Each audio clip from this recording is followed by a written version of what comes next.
Bonjour, aujourd'hui je vais vous tracer un panorama un peu succinct des menaces sur Internet, les cybermenaces.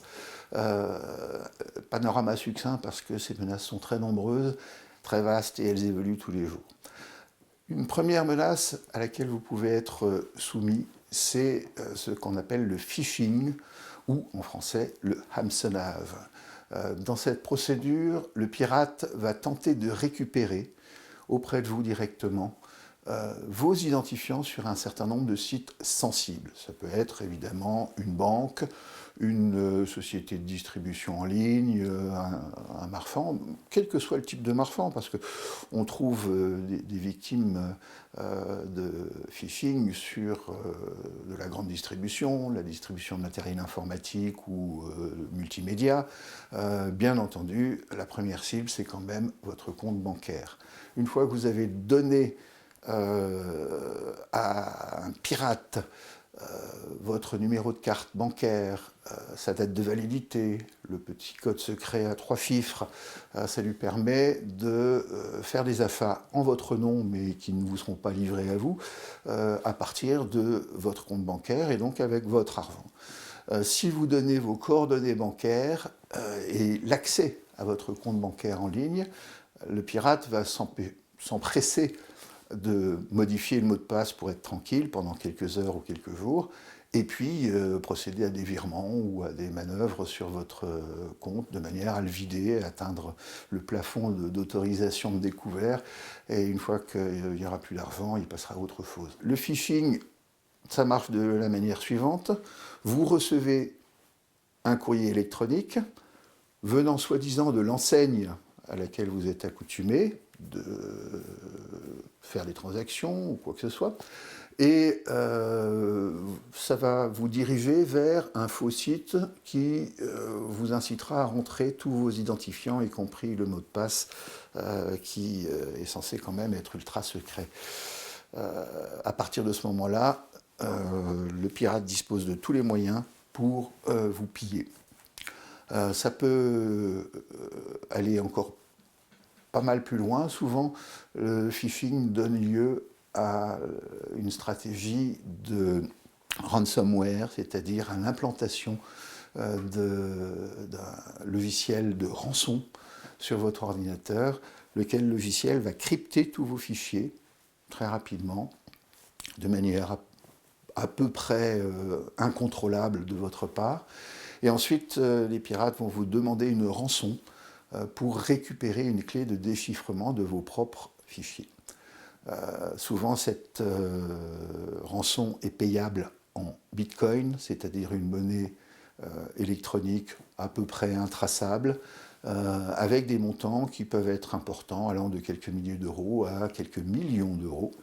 Et on considère que ce type de fraude va représenter le gros de la fraude informatique, 92% pour être précis, dans les mois à venir. Pour l'année 2020, par exemple, c'est l'estimation qui en a été faite pour l'instant. Autres menaces qui sont parfois un peu moins dangereuses et moins répandues.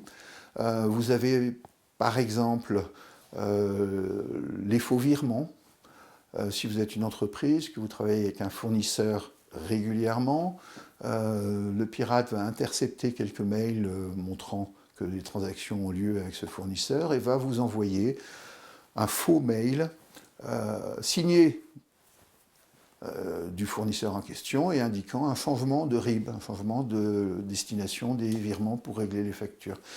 Et avant que vous en aperceviez, si vous virez le règlement des factures à cette nouvelle banque, ces nouvelles coordonnées bancaires, eh bien, le fournisseur ne lui sera pas payé, mais le temps qu'il réagisse et que vous soyez au courant, il peut se passer parfois quelques semaines, voire quelques mois, et le mal est fait.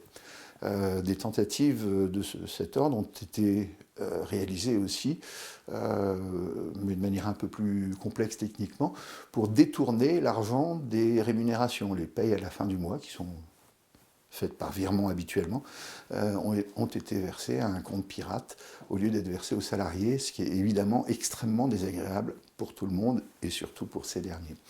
Donc, faux virements, arnaque au faux président aussi. Alors c'est plus rare parce que ça nécessite une mise en place extrêmement importante et une ingénierie sociale préalable, c'est-à-dire une étude du cas de l'entreprise cible assez poussée. Il s'agit de se faire passer par mail, par téléphone parfois, par SMS, pour le président d'une organisation, une entreprise, et inciter les services comptables ou financiers à envoyer des virements au prétexte d'une opération très secrète de rafat ou de fusion-acquisition, que sais-je, qui va avoir lieu dans quelques jours. Et des entreprises ayant pignon sur rue et particulièrement bien équipés en matière de lutte contre la piraterie se sont laissés prendre pour des sommes atteignant 6, 8, une dizaine de millions d'euros, en 2 ou 3 virements bien soignés, qui évidemment ont disparu dans la nature. Ils ont été envoyés dans une banque française, à la seconde même envoyés dans une banque étrangère, et se sont retrouvés aux îles Caïmans ou dans un paradis fiscal quelconque, donc irrécupérables en quelques heures. Donc ça existe, c'est compliqué à mettre en place, c'est relativement rare, mais là les sommes en jeu sont très importantes. Ce sont des véritables bandes mafieuses qui s'occupent de ce genre de choses et qui réussissent de temps en temps leur coup, et c'est un gros coup.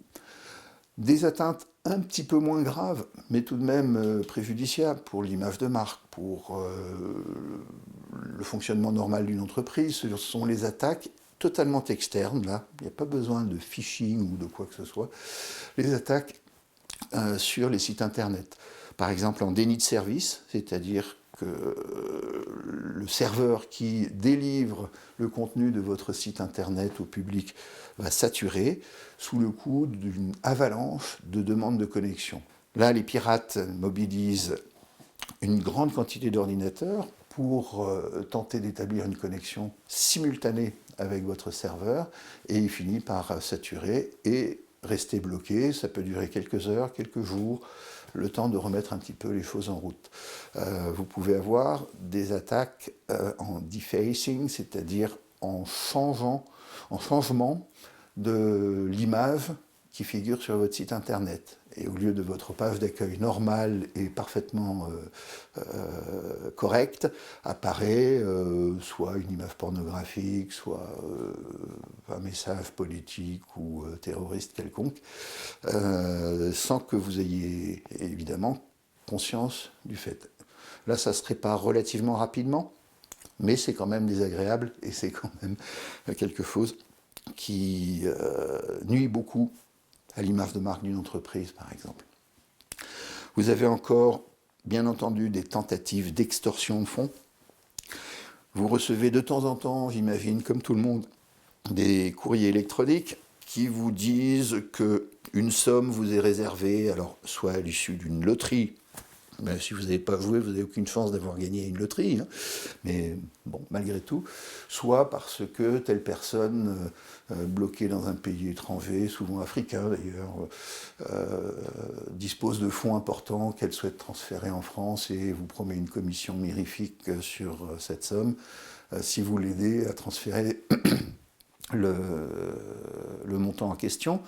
Alors là, le processus est simple. Si vous rentrez dans le système, votre interlocuteur, le pirate, va vous dire oui, c'est sans problème, etc. Je vais vous faire le virement de 3 millions d'euros, disons, au pif. Mais il y a des petits frais d'huissier, de notaire, etc. Donc il va vous extorquer 1000, 2000, 3000 euros.